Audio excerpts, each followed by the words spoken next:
La réforme n'est pas justifiée parce que le système de retraite n'est pas en péril déjà. S'il y a un déficit, il n'est pas énorme et il y a d'autres solutions que celles qu'envisage le gouvernement, qui est une augmentation de la durée de cotisation.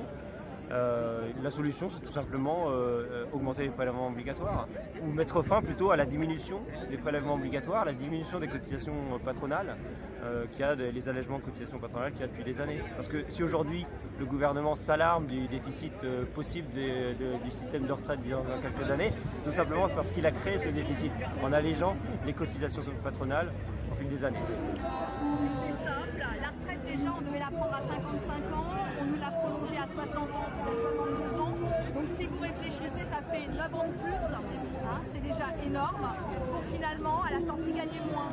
Parce que si on prend les salaires en 1990 en fin de carrière, ils étaient à 3,7 SMIC, ils sont à 2,6 à l'heure actuelle.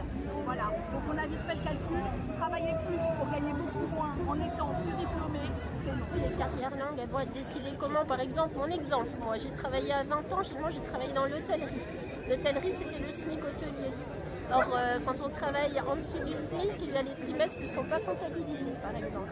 Tous les apprentis, c'est la même chose.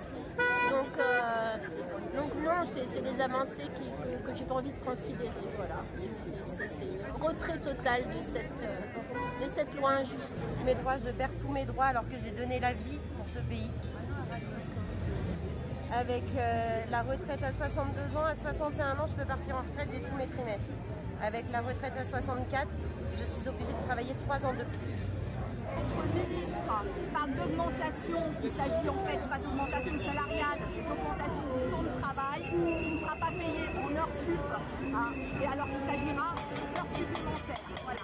Donc des heures, on en fait déjà énormément, on est épuisé, les enseignants, on est complètement désabusé par un système qui nous méprise depuis trop de temps. Autant dire qu'en restauration, je ne vais pas aller apporter mes assiettes avec un déambulateur à mes clients. La fatigue n'est pas la même, l'usure du corps n'est pas la même que quelqu'un qui travaille dans un bureau. Bien, comment ça se passe Aux deux autres mobilisations et honnêtement c'est très bien. Et il faut qu'on continue parce qu'il ne faut pas lâcher. Je serai là et je serai avec mes 3 enfants. Les années de référence, il est connu à outrance. Il y a de l'élasticité, par contre.